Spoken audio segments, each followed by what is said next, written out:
All right, everybody, welcome back to Off the Bench Banter, the weekly podcast with two college buddies bringing unfiltered sports talk to you guys. Today is July 29th, 2024. My name is Austin Sterling. And I'm Ryan Somerville. And the first segment we're going to start you guys off with is our fast break recap. Once again, our recap of all sports news, events, signings, anything you can look for over the past week. Yep, and start us off here. Okay, let's start off with the elephant in the room especially for us and for our fellow Knicks fans. The Knicks are absolutely winning free agency up to this point, and it hasn't even fucking started yet.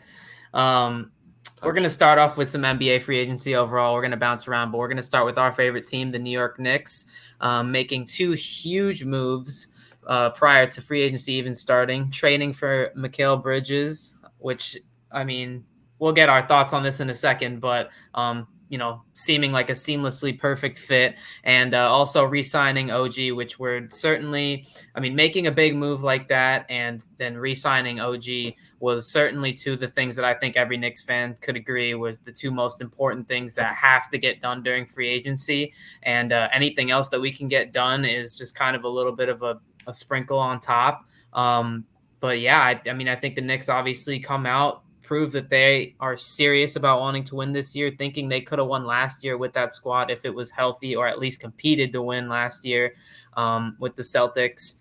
But they go out and make two huge moves. So let's get into it. Ryan, what's your thoughts on that? Yeah, it just like poses the obvious elephant in the room. Like, how are we going to line up with all of these assets? And I think, we were talking about this before. DiVincenzo definitely goes to the bench. He's so accustomed, during college, throughout most of his NBA career. He's not really a starter guy. Like, he is amazing, don't get me wrong. But, like, he's like a spark plug you bring in off the bench to get you 3 threes in 5 minutes type of guy. He's not like a huge, like, run back and forth. Like, he did it great in the starting role, but, like, someone like Bridges at the 2 brings more, like, defensive stability. He doesn't need as much of the ball, but he'll still get some. And then, of course, Josh Hart goes to the bench. It was a great run, but OG Anunoby and Randall are much better front court. I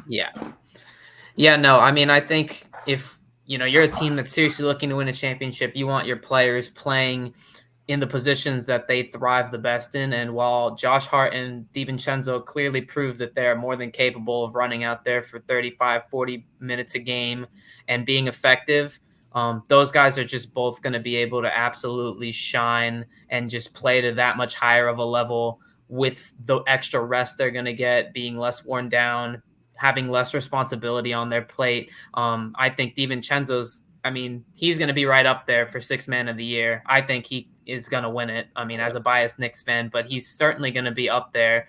Hart will obviously bring that energy. And if it's a game where it's one of those Josh Hart games, we need a guy who's bringing that energy. I would expect him to still play some of those like big ass minutes if needed, even coming off the bench. So I don't think that's going to really change too much. But yeah, I love this move. It's people are saying, we're obviously going to match up well against Boston. That's kind of what we're aiming for. But I don't think it's just about that either. I think this move just makes us so much better, like against really anybody. Makes us set up to be the best defensive team in the league that wins championships.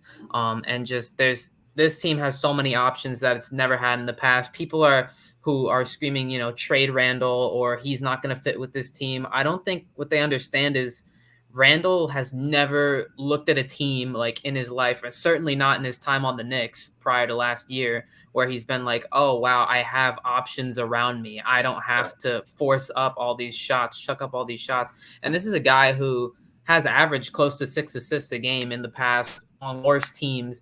Like, I think that this Randall injury last year, a little bit of blessing in disguise. I think he gets to sit there, kind of look at how this team works without him, and really gets to dissect how it's going to work with him inserted in the lineup. I fully expect that he's going to mesh in well with these Nova guys, and I think this makes the Knicks a top 5 team in the NBA. For sure. So I'm super excited for next season. But yeah, moving on, and we'll get into the draft in a little bit as well because that was obviously the big thing of last week. We'll break that down a little bit, but we'll move on to the other pre-free agency moves being made and some predictions we have. Um, so next up, the another big trade, I guess, probably the second biggest trade that's happened so far.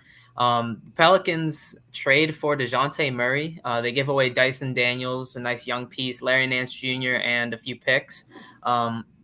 And they get DeJounte Murray, which he's going to be their point guard. So Yeah. I personally like this move a lot as well. I know you were mentioning that you liked it, but I'll let you break it down a little bit. Yeah. I mean, my first reaction is this kind of gives like a Drew Holiday feel in New Orleans. DeJounte is like a better offensive, little worse defensive player. He should be a great fit there. Kind of McCollum gets to play off the ball more. Zion, Herb Jones, Trey Murphy. If they re-sign Valanciunas, they have a lot of good scoring options. Not too many of them are ball dominant. Zion a little bit. So it's kind of a good fit for both. But the interesting thing for me to look at here is the Hawks return.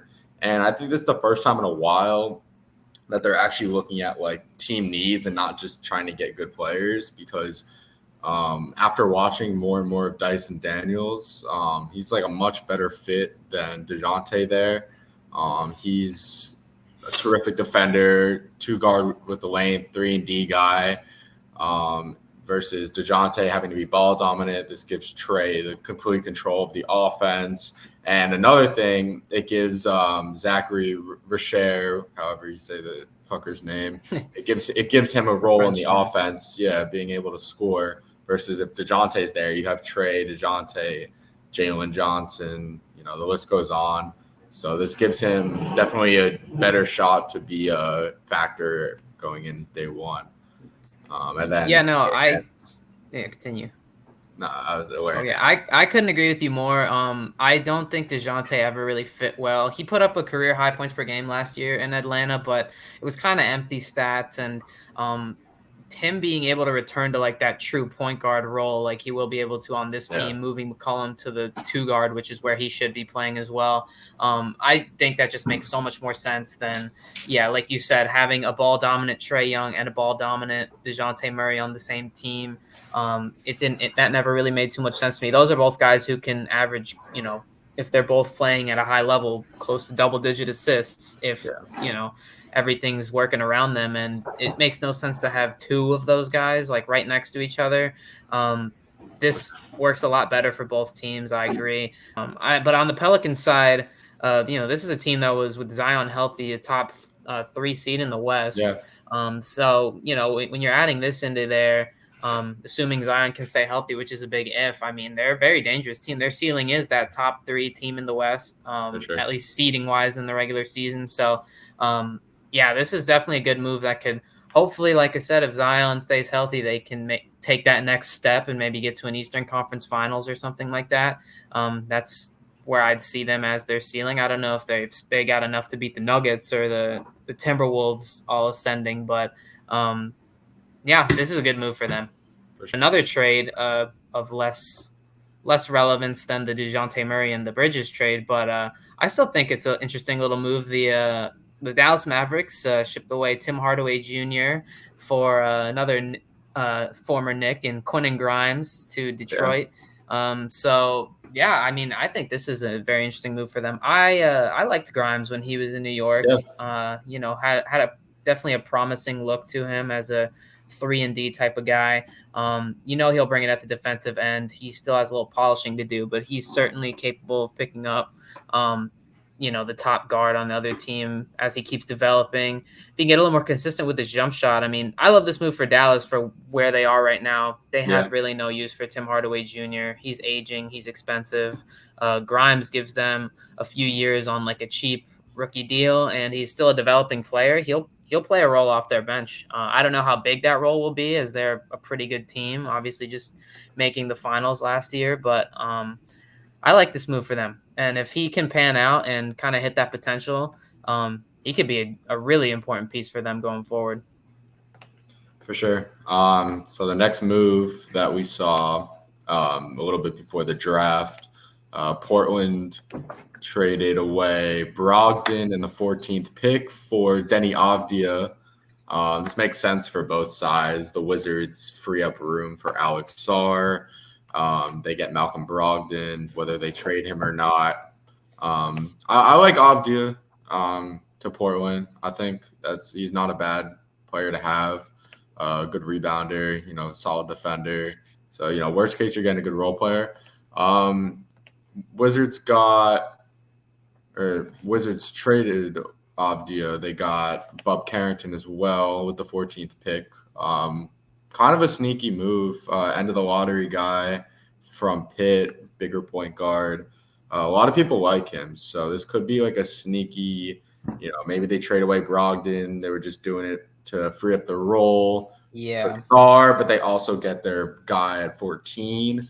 So yeah. A few quick notes as well. Moving on from that, Westbrook picks up his player option of just $4 million to return to the Clippers. So that's pretty good for the Clippers. Obviously, Westbrook isn't what he used to be, but I mean, for $4 million, that's essentially nothing in the NBA. So, you're getting a solid backup point guard at the minimum with Westbrook. So, I mean, that's good for the Clippers, and we'll see if they can retain Paul George and some other pieces. But and also quickly re-signs with the Toronto Raptors and finally gets his starting point guard value bag that we knew the Knicks were never going to be able to play him, although we did really like quickly. Made no sense with Brunson there, but he finally gets his bag on a team where he's the bona fide starting point guard. So 35 a year is a little unexpected from like his production. I think they see the vision. I can't really. They see the potential. I agree. This is definitely a potential pay. I mean, in 2 years, if quickly keeps developing how people would hope he develops, I mean, that deal becomes a bargain almost. He's got a lot of potential for sure. So he definitely needs to a little more consistent, and then but yeah. So on that note, we're gonna take a look at some of the top free agents and kind of give our takes on where we think would be a best fit, where they might end up. And staying on the note of the Knicks, our first guy is Isaiah Hartenstein, who I pretty much could bet is coming back to the Knicks. We both see him as his best fit being in the Knicks. And with the recent news of Mitch probably being gone, being shopped, I think he'll be a Knick next year for sure. Yeah, I don't know. As much as I want to say he'll be a Knick, and we have to see how this develops as free agency starts, it is a significant pay cut, so it really comes down to what's important to Hartenstein. Obviously, he loves this team and the teammates he has on it and the fit, but it depends on if he's willing to take that pay cut. If we were to re-sign him, I agree with you. I think Mitch would be gone, but I think the Knicks do find themselves in a pretty good situation here because if it ends up being that Hartenstein, I feel like the conversations that are going to be had is us talking to Hartenstein being like, look, we don't have the most money to pay you, but we can clear some room for you, pay you a little bit more if you want to resign, and then the ball's pretty much in his court. If he is to leave per se to go to like an Oklahoma City or something. At the end of the day, the Knicks are still in a good position, and in that case would certainly keep Mitchell Robinson. And I mean, we still have options if he does leave, which is I think it gives the Knicks a little more leverage here because our hands are essentially tied with how much we can give him, and on top of that, we still have a starting caliber center here. So, if the ball's kind of in Hartenstein's court, which makes it a little unpredictable. But yeah, I'm hoping he's a Knick. But I mean, the fact that we didn't draft anyone, that says a lot as well. I think we're gonna keep him, but yeah, we'll see. And moving on, we've got a few. We've got Klay Thompson, obviously. I think we both kind of are in agreement with this that he's gone from Golden State. You put down that you think he's going to the Magic, and I can honestly see that too. That's a young team that could use a veteran presence, someone who's won championships, who's been there. They're trying to scratch, they scratched the playoffs last year. They're kind of ascending. I think getting someone like Klay Thompson, as long as they don't compromise, too much of what they can do outside of him, that would be a great move for the Magic. Agreed. definitely agreed.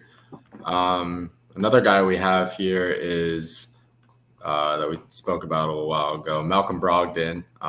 We're going to assume in this case he ties his ways mutually, becomes a free agent. A team I could see him going to would be the Suns. I think it would be very similar to like a Drew Holiday to the Celtics, kind of reassuring that point guard position with like a 3-and-D, good ball handler, great defender, someone who fits the role perfectly. And I think that's exactly what the Suns need to get Devin Booker back at 2 guard. They need some defense. So I would watch out for some of the better teams going for Brogdon for sure. Yeah, the Suns also just need depth. Like they need players. Yeah. Like aside from that big three, I mean, they don't really have much else of a team, and that was a big issue for them last year.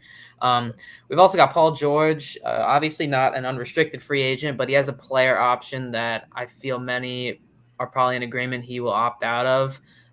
To whether that's to re-sign a new deal with the Clippers or re-sign elsewhere, or sign elsewhere. That remains to be seen, but I think there's a lot of interesting options with him. Obviously, the name's been thrown around to Philadelphia, to Golden State, back to LA. I personally think that this seems like a move that's kind of destined for Golden State. I think they're going to try to make some kind of sign and trade move with the Clippers for him. If I'm Golden State, it makes all the sense in the world, especially if you're getting rid of Klay Thompson, to go after a guy who's kind of in that age range of your aging star who's still elite, but he's aging, and Steph Curry. This is kind of your last window if you still have one with those guys. If I'm getting a player who can still produce at an elite level, defend at an elite level, in Paul George, I think it matches their timeline very well, and it makes all the sense in the world for him to go get them. I would also personally love to see him in Golden State. I think that would be like a really entertaining team to watch with him playing with Curry, and Draymond and all of them that they still have there. So I think, it'd definitely be like a Wiggins for Paul George type of trade. Did you see what they were making Wiggins do? They said he can't play for Canada because they want to trade him. They don't want him to get hurt. I did not see that. I did see he wasn't playing for Canada, but I didn't look into the reason. They said because they can't trade him if he gets hurt, so he's not allowed to play for Canada.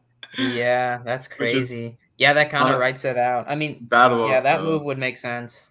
Bad look for the organization for sure. But going on, some of the lesser names, but still pretty impact guys.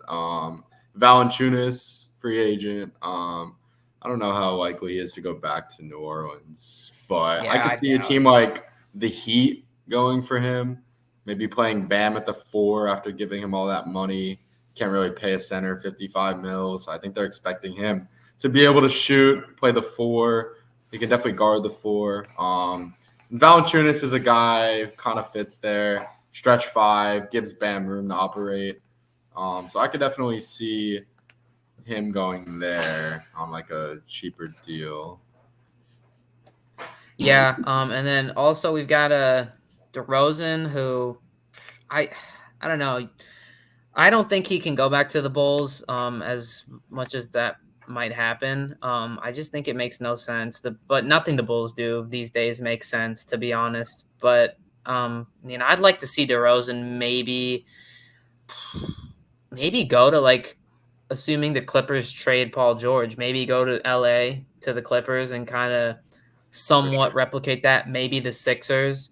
I'd like to see him go to one of those teams more so. If we're talking about, he's old. I want to see him get into playoff contention. I know he if he goes back to Toronto at a decent level. Back to Toronto wouldn't be bad to bring him a veteran. That's a young up and coming team who just signed. Obviously, their point guard. They've got RJ signed. That wouldn't be bad either. I just think any of those options make all the more sense in the world rather than the Bulls. For sure. And then you've also got James Harden, who's going to be an unrestricted free agent. I doubt he goes back to LA. I know you mentioned and you put down that you think he could be going back to the Rockets. And honestly, that's something I haven't thought about too much, but I think that makes a ton of sense because for whatever reason, the Rockets are dying to get some kind of veteran. Now Harden's not a superstar, but they're dying to get some veteran superstar They've obviously been trying to run at PG or at a KD, even though I don't think the Suns are going to let him go. Um, they've thrown around a few other names, but I just don't think they're in that position to where them getting a KD, like if you're getting a KD at this point in his career, you're looking to win a championship like now or like this season. Um, and I don't think the Rockets are there yet. They're a very young team with a promising future, but I don't think the Rockets are there yet. I don't think it really makes too much sense for them to sell out and make a move for someone like that. But a James Harden, now you could probably sign him to a 2-year, maybe a 3-year deal. Obviously, a Houston Rockets legend when he was there. I would like that move. I think it brings a veteran in there, improves them for sure, and it'll have them in contention in that play-in, maybe even for a 6th seed. I would like that move, to be honest. And see him go Yeah. back to Houston, where he obviously made a name for himself. I think they have a ton of guards. They have Van Vliet, Jalen Green, Reed Shepard, Amen Thompson. But at the end of the day, I think if you look at it, like Thompson, he's like a 3. He's not a big offensive guy. Shepard's going to take some time, I think, to be able to be a rotation guy.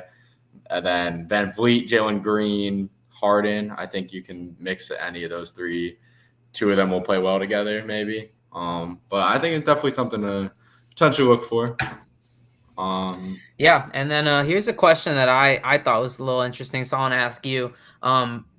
What team do you think is under the most pressure to have as like a successful free agency or something that like kind of is that they're at that make or break point where, if they don't elevate their level of play, they might start thinking about entering a rebuild or selling their team. Who's under the most pressure to like make a move this free agency?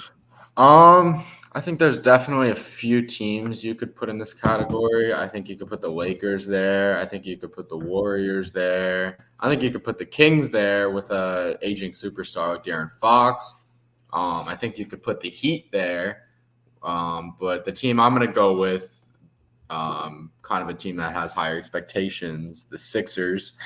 I think they desperately need to get Embiid help. I think Tobias Harris is gone.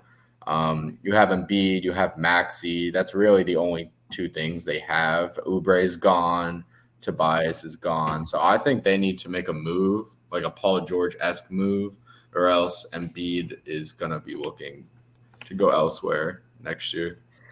Yeah, no, I want to get creative and say someone different, and maybe I'll talk about a different team. But you took that one right out of my mouth as well. I think the Sixers are undoubtedly under the most pressure. They like this is a team that is they trust the process was their whole thing. The process kind of worked out. Embiid finally gets up. Things were going well for them. They were among the contenders. I mean, but now how many years has it been where we've been talking about them among the top teams of the East, but they really have nothing to show for it. And this is also a team that's slowly watching the rest of the East catch up to where they've kind of been sitting in limbo. I mean, when the Sixers were starting to get good, the Knicks were still terrible. The Bucks were not what they were. The Celtics were good always, but not the dominant team that they are now. Yeah. And now you see, and you're like, can you even confidently call the Sixers a top 4 team in the East? Like, I really don't know if you can. And that just seems like a huge step back for a team that has Embiid, who's now going to be like 31 next year. A little bit of an injury-prone guy historically, so that's obviously not going to get better with age. This is a team that's really on there, seeing their window closing. Kind of reminds me a little bit, not quite the same, but a little bit of like where the Buffalo Bills are kind of sitting in the NFL. Just in the sense that they kind of seemed like they've had everything to make the finals or at least compete for it, and they just really have kind of fallen short year after year in the playoffs. And now they're starting to see their window closing a little bit. Maxey's going to need to be extended, and he's going to demand a ton of money, as he should. It's just going to make things harder for them going forward. So I agree that the Sixers are 100% under the most pressure because if they're not getting it done, like you said, Embiid's going to look to go win somewhere else. They're going to have to enter another rebuild. And that's definitely not what Philly fans want to see or hear, but that's the reality of where they're at. So For sure. All right. So moving off of NBA for a little, again, we're probably gonna give some recap on the draft and our thoughts on all of that in a little, but quick dive into soccer right now. It's been heating up for sure. That's one word for it. Copas, USA is looking terrible. Not going to get too much into it. Devastating 2-1 loss to Panama. Stupid red card in the 18th minute. Tim Weah lashed out. Obviously as a U.S. fan, it sucks to see. Panama had 19 fouls that game, and I think they had like 3 cards given out total. So we were just getting hacked, even down a man. We were still playing decent. We weren't getting the calls. We should have been getting cards our way. That country was just hacking us. They got a reaction out of us. You got the home country to get down to 10 men, and then you take advantage, win 2-1. We now need to pretty much beat Uruguay. Or we can draw Uruguay, and we need to hope for Panama to draw Bolivia, which a draw is still a big ask. But Uruguay is looking like the top team, if not or at least top 2 teams with Argentina to this point. So seems like USA has made their path a lot harder with that loss to Panama. But this is a team that's expected to at least get out of the group stage, so they got to step up. For sure.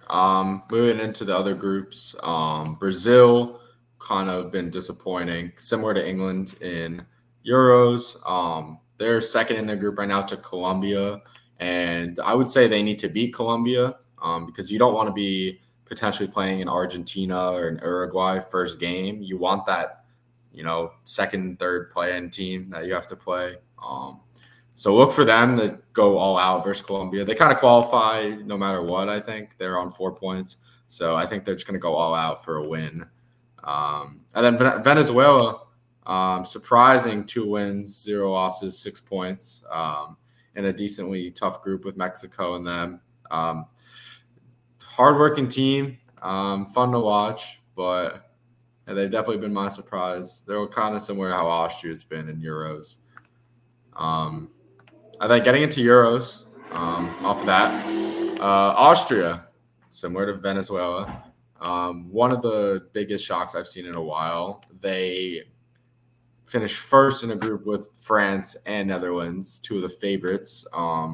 And I think we kind of talked about this last podcast. I think I kind of called it a little bit. This Austria-Netherlands game that happened, I said it was going to be exciting, crazy. It ended 4-2 or 3-2.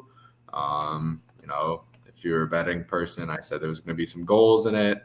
Definitely was. You can kind of just tell with this Austria team, they just like to go forward, play offensive. It leaves their defense exposed. So against a better team, we'll see. But definitely a team I could see making the semis. And then Georgia, for their first time ever, qualify to the round of 16 by beating Portugal. And a little bit suspicious. Portugal benched their whole team except for Ronaldo, which doesn't make sense why you play Ronaldo. I guess he wanted to play. But Georgia dominated them 2-0. And it was funny. I don't know if you saw this, but the president of Georgia or whatever, he said he's giving them each like $8 million for qualifying, and he's going to double it. He's going to double it if they win their next game. So, yeah, huge win for them for sure. I don't know if you caught either of those games, but 2 of the more fun games. No, I didn't. But Portugal, they're already qualified, yes. So yeah, they were just benching. Still, though, yeah. I mean, I'm sure. Did it really matter for their seeding going forward? Like, of who they won, so they didn't really care. Yeah, then I guess that explains. But yeah, definitely an interesting move. But good for Georgia. Yeah. So my highlight of this round coming up is going to be France-Belgium. On paper, should be a good game. Off paper, I think France is a lock to win it. But Belgium has De Bruyne, Lukaku. They've got the players to compete, and if they can kind of counter what France is doing, they need a lot of adjustments, but they barely got into this. round of 16. So I look to France to dominate, but if Belgium's playing well, I don't put it past them to send it to overtime, maybe. And then right now, as we stand, I would say I have Germany as my favorite. They're rolling as the home team. Swiss played them well. We saw that, but I think they're just like smaller teams always play well because, they just sit back, wait, and go. And then Spain's look great. But, as we just saw here today, we kind of talked this a little bit last night. Switzerland just beat Italy here. And I kind of was predicting that. If we had got to record this earlier, I would have talked about it. But, I knew Italy was a little fraudulent. I knew Switzerland has the talent, has the quality. So they're kind of similar to Austria in that way. So look out for those two teams to make a little noise. Oh, yeah. Switching up to some MLB, just a little roll around of some of the hottest topics in the MLB lately, getting into those dog days, hitting the half point of the season. But yeah, so right now the Guardians and the Red Sox are both rolling. I know the Red Sox got to under 10 games back in the division, which doesn't sound crazy, but there was a point where all those teams were behind the Orioles and Yankees at like 15 plus games behind. And now the Red Sox sit 8.5, and they sit pretty firmly in third place, which is a little surprising to me because I didn't expect them to be this decent. But they look like they're going to be a team who's going to be competing probably all year for a wild card spot. The Rays are a little worse than I thought they would be, and the Blue Jays, they're just always disappointing. So no surprises that they suck ass. Moving on as well in the NL, the Padres are gaining ground on the Dodgers a little bit, and in the wild card race, they just had an electric series and maybe a little bit of a newborn rivalry with the Washington Nationals. There was a whole lot of going back and forth in that series. If you guys didn't catch it, Jurickson Profar basically felt like he was getting disrespected a little bit, hit a walk-off against them, was like screaming right at their dugout. Next game, they threw at him, and benches cleared. And both fan bases were kind of going at it. I saw a video of Jesse Winker from the Nationals yelling at some old 60-year-old Padres fan in the stands. So both those teams do not like each other right now, which is fun to see. I'm liking a lot of the newborn rivalries that are being started this year in baseball. The Soto Bowl. Actually, the two ex-Soto teams. And then a little bit interesting, though, but the Yankees and Orioles both, after that series we talked about last week, both just kind of started absolutely slipping this week. Both, I think, went on 4-game losing streaks, but both are also kind of finding their footing now again. The Orioles have won, I think, back-to-back games now, and the Yankees just put up the most runs that they've ever put up, or that they put up all season, in 16 runs with a big win against against the Blue Jays. And I kind of want to bring this up as well because let me pull this up. I think this is what really saved our season a little bit, if you want to put it. But you see Marcus Stroman comes out of the game in the dugout. Motherfucker, shooting me. Ellen. Come on. He's going to turn around and he says, he's ranting, ready? Bro. And I love this. Intensity, I saw a lot of Yankees fans.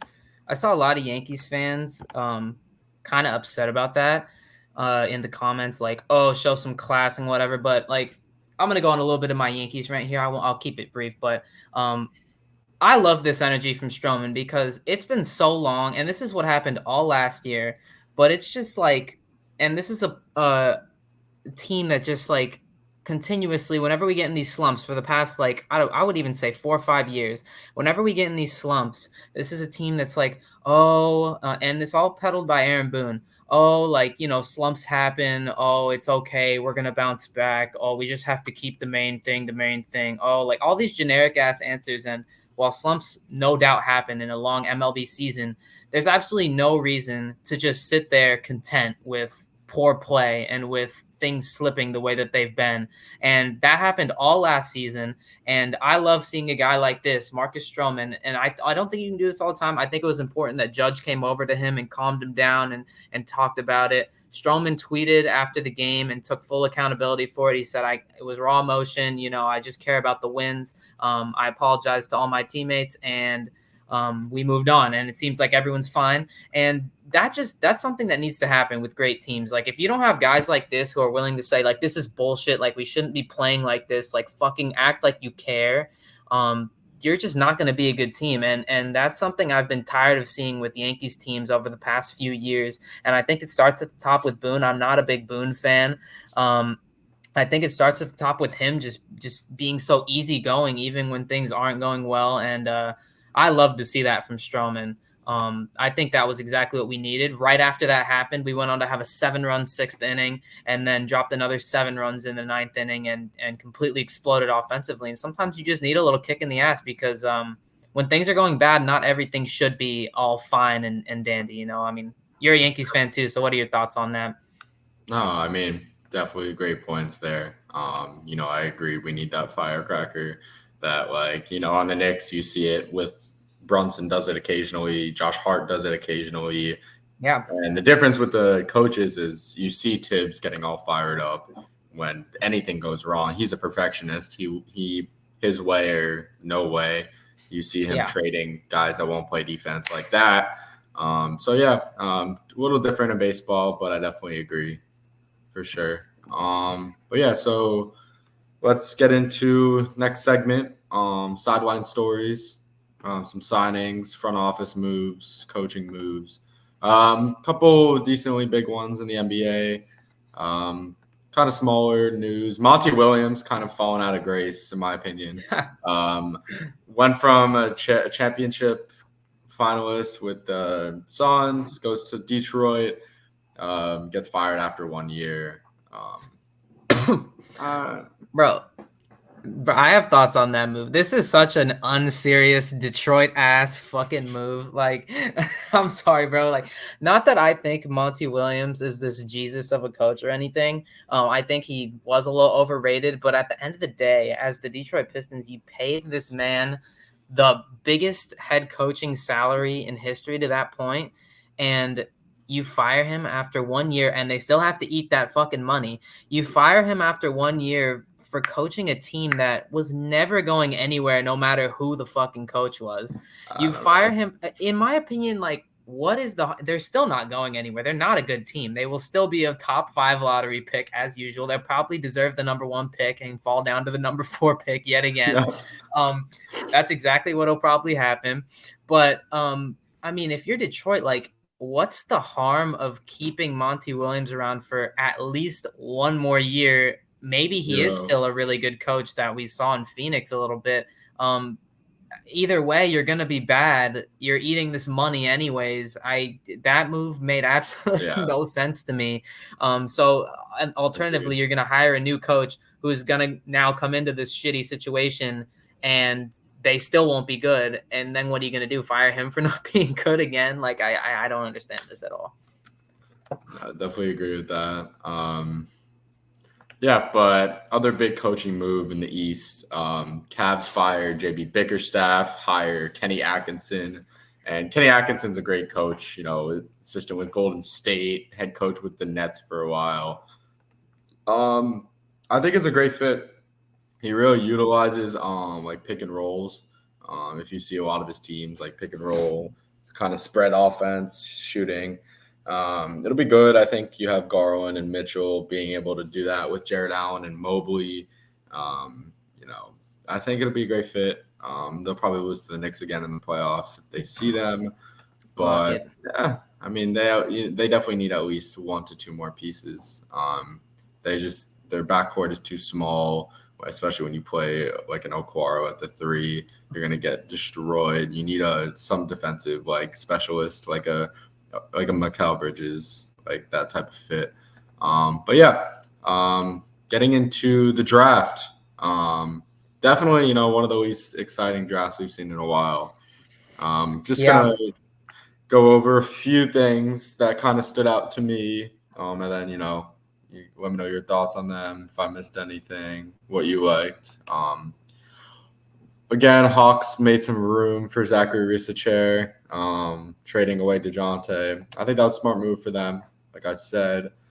Timberwolves, I thought, won the draft, in my opinion. Yeah, they had a great draft. They took Rob Dillingham at 8, traded for the pick to get Terrence Shannon Jr. at 27, and I have no idea why he fell past 20.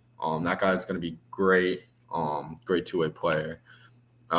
Surprised me. Memphis took Edie at 9, and I think they could have waited till at least 15. I think they panicked when Clinton went at 7, and I think they just went with the next center that was on their board at 9.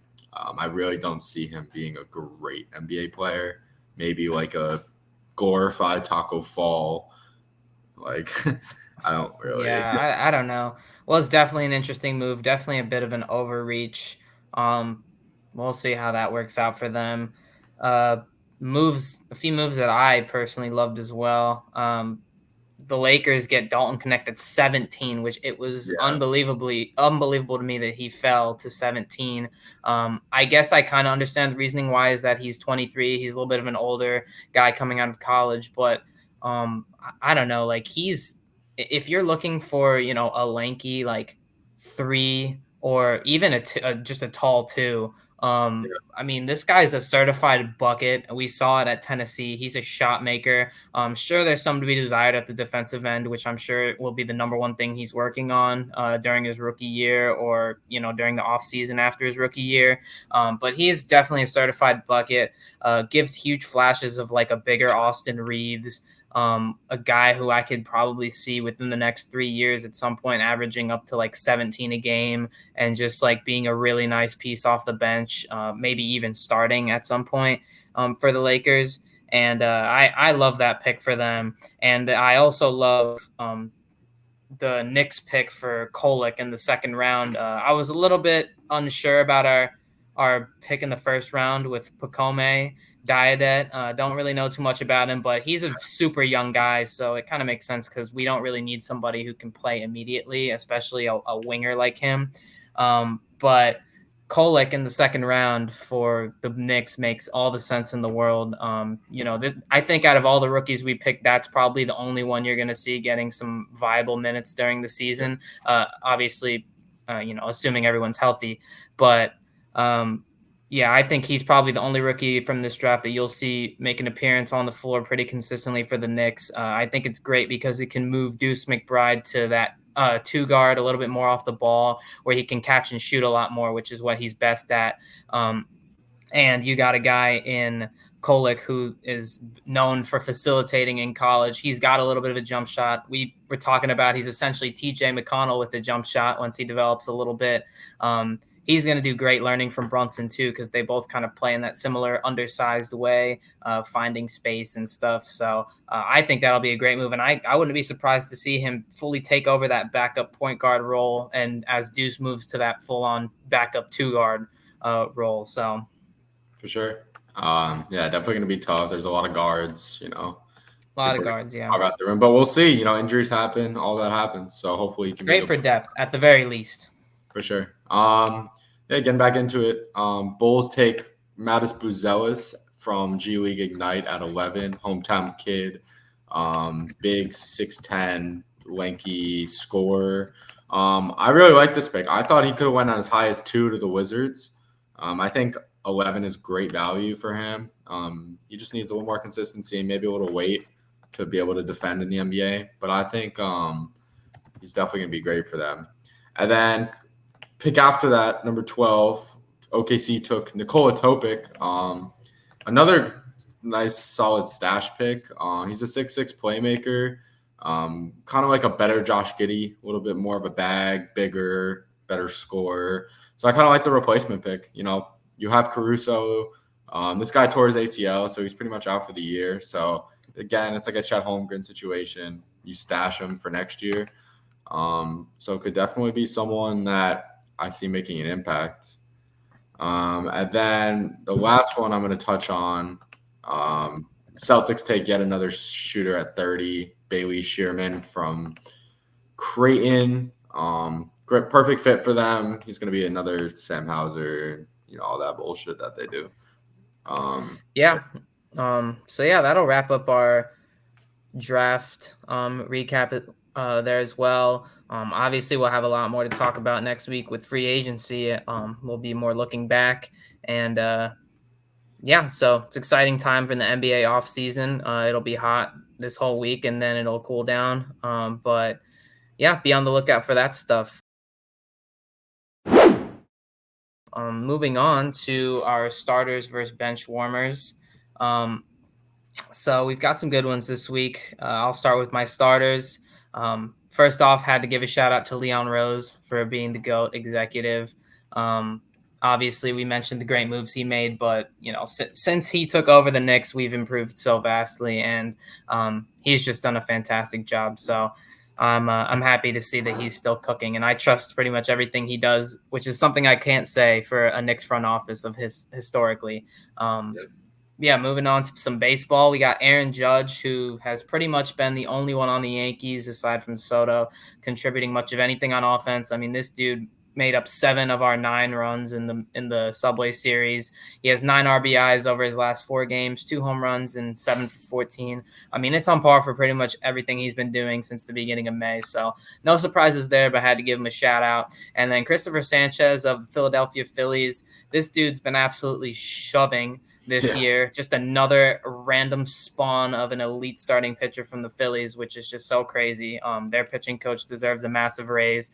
He threw a 9-inning shutout against the Marlins, but still impressive nonetheless. 9 strikeouts, and this is coming off of 7 shutout innings he pitched the week before. His ERA is down to 2.41. He's quickly cementing himself as one of the top pitchers in the league. And meanwhile, you still have Ranger Suarez on that team, who you could argue is the top pitcher in the league. So the Phillies continue to be stacked. But moving on to your starters here. You started him in fantasy that game, didn't you? I did. He dropped me 35 points, and now I have the lead. I'm so mad that you picked him up, because I pick him up every fucking week. He's not touching the waivers again. Yeah, that's a guy I usually pick up every week. But all right, getting into my starters. First one I'm gonna go with is Francisco Alvarez. He's kind of been the spark plug for the Mets. He's hitting .313, which is absurd. A guy I was really high on coming into the year before his injury. I took him in fantasy. Yeah. Hoping he'd be my catcher. I definitely knew he'd break out. Mets are 12-2 in their last 14. They look like they're destined for a wild card. So they definitely need some pitching, but he's been great. And then Jonathan India has been unreal. 7 straight multi-hit games. He's kind of cemented that leadoff spot for the Reds. Kind of a surprising young. I kind of like their lineup with India, Elio Cruz, Spencer Steer. Kind of some good pieces there. So he's up to 276. I expect him to not finish no below 270. He's been hot. And then NBA wise, Tim Connolly has been by far the best owner executive in the NBA.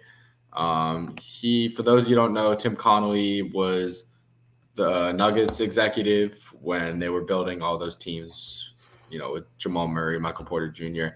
He's the one who made all those moves. I don't know if he was there first. I think he drafted Jokic, Jamal Murray, FPJ, traded for Aaron Gordon. Then he went over to the T-Wolves. His first big move was Gobert, that everyone shit on him.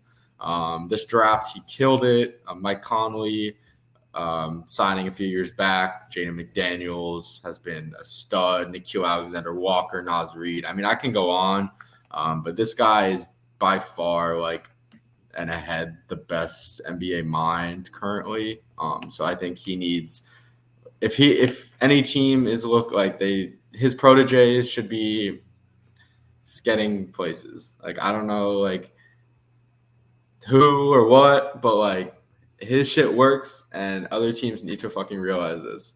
That's all I'll say. Yeah, no, definitely one of the top executives. Kind of on that Danny Ainge path now, but honestly, probably a little bit more successful. So we'll see. And And moving on to the bench warmers, we got for my side this week, Garrett Cole had an absolutely abysmal start against the Mets. Pretty hard to see. 0 strikeouts, which I don't think I've ever seen from Garrett Cole, which was the most surprising thing of that whole start. 6 earned runs, 4 innings pitched. We lose that game. Yeah, a little disappointing, but he's still getting into it. I'm hoping he can bounce back. He's not playing a good team the next time he's out there. I'm pretty sure he's pitching against the Blue Jays, so hopefully he can bounce back. Then we got Greg Berhalter, the coach of Team USA Soccer, who I know is widely hated. Yeah, it goes without saying why he's on here. USA loses to Panama and on the verge of being eliminated if they don't take this dub against one of the best teams in Uruguay. And if USA doesn't get out of group stage, I feel like that's a pretty huge disappointment. And I think a lot of people are already calling for this dude's jobs. They're just going to get even louder if this guy can't pull this out. So, yeah. And then we got Hunter Green, and I got a little video to share for this one. But he basically got absolutely shelled by the Pirates, and in the process had a little interesting incident on the mound here. Where he just yacked right after throwing a pitch to Brian Reynolds, and then on the next pitch, it gets fucking taken into the Cincinnati skies, and yeah, he had a fucking awful performance after shoving the week before, so it was a little surprising, but he'll bounce back. But had to shout him out for yakking on the mound this week. But moving on to yours. I saw that. That's fucking crazy. So I'm gonna start a few Yankees. Gleyber Torres down to 220 average. Hit a home run last night, but before that he got benched for 3 games for a bunch of scrubs, Jahmai Jones, guys who shouldn't be on the roster. So look for him to either get traded or benched or something if he doesn't shape up. And another guy who is really fucking getting on my nerves. Carlos Rodon for the 2nd straight week is on my fucking bench warmers, and I don't like to do the same guys twice, but after giving up 12 runs over 8 innings, he gave up 8 runs in 5 innings against the Blue Jays. His ERA was about 2.7 a few weeks ago. It's up to a 4.5. This guy fucking sucks. He's been like, but if you ask Aaron Boone, though, there were a lot of good things to take away after he gave up the 8 runs. And on 10 hits, too. It's not like errors. They're all 8 earned. So, and then the third guy who I'm not too worried about, but he kind of slumped this week, Will Smith, a good catcher for the Dodgers. He was over 300. You know, I guess Mookie Betts not being in the lineup definitely hurts him. He's down to like 260s. 3 hits in his last 10 games, so on probably around a 200 average for that span. He'll definitely pick it up. His power's been a little down. Obviously, average been a little down. But yeah, that wraps up our bench warmers of the week. So now we're going to go into our fantasy fix for the week. It's going to be mostly on the betting side, not too many fantasy takes. But yeah, so reiterating that everyone should be betting pitcher strikeouts against Seattle. Do it. It's free money. Bailey Ober last night killed them. Pepio earlier this week. By far strike out more than any other team in the league. Just do it. And then a note I wanted to hit on real quick. A few guys kind of asked me for betting advice and stuff like that for soccer. The Copa America games are much more offensive, fast-paced than these Euro games. So if you're someone betting either goals, shots on target, etc., the Copa games are having more shots, especially when it's like a Brazil against a bad team. Uruguay against Bolivia, they scored 5. You know, all their guys take some good shots. So definitely be on the lookout for those too. Yeah, and then one more I just wanted to note before we move on. The Cleveland Guardians superstars might be the most consistent players in the league at this point in time. If you're betting J-Ram to score a run, hits, runs, RBIs, and same with Steven Kwan, it's almost a certainty that they're going to hit that for you. I was looking the other day, and I think I saw something like J-Ram had scored a run in like 19 of 20 games. Like every time he gets on base, he's getting hit in by the guys behind him, and like vice versa, he's doing the same thing for Stephen Kwan. So it's pretty much the same. Those two are great bets. At least until they cool down, which it doesn't look like is happening anytime soon. So as long as those lines keep staying at 1.5, there is no reason you don't keep taking them because they will hit it. But yeah, and then moving on to our final segment, a few bench bloopers. Don't have too many for you guys this week, but we got a few. So I'll bring in, this isn't necessarily a blooper, but it was just something that happened the other day that I like to see, actually last night. So we had I'm not a big WWE guy, but we had Jalen Brunson versus Tyrese Halliburton. Oh no! Jalen, don't do this! There's no turning back! Now, I'm not a huge WWE guy at all, but I just thought this was funny. I saw that too, where he looked at his hand a little bit. I was like, you better fucking chill out with that broken wrist, buddy. Yeah, I was watching this live. I was like, all right, like, please no physical activity. But I like, I don't think you see it on this video, but Halliburton ends up leaving the stage, and basically they made him look like a bitch on purpose in the garden, which was awesome, and I loved it. So hopefully we can make his ass fucking leave the same way next year in the playoffs, because I'd love to see the Pacers with a healthy team this year. Amazing. And then I got one more here. I hope you can hear the audio on this, because if not, we'll just fix it up. But these videos have been going around. If you guys don't know, a little pre-context to this, the Oakland A's announcer is like being widely touted as like the worst announcer in all of baseball. And these memes are popping up with some AI, and they're fucking hilarious. It's a 450 nuke right now. And here comes the pitch. And it's not even fucking close. It's a ball, and the Athletics win the ball game. Wow. I don't know if you can hear that, but yeah. they're so good. Loaded really fucking hope he hits a 450 nuke right now.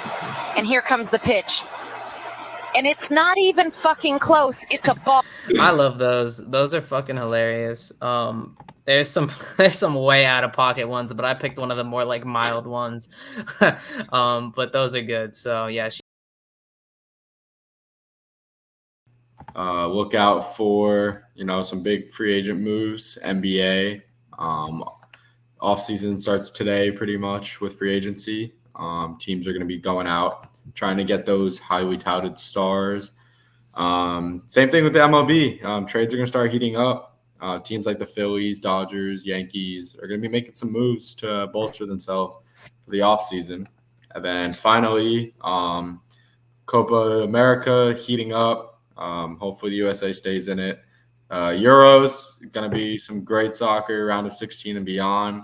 So we're going to touch on all those next week, and I'm excited.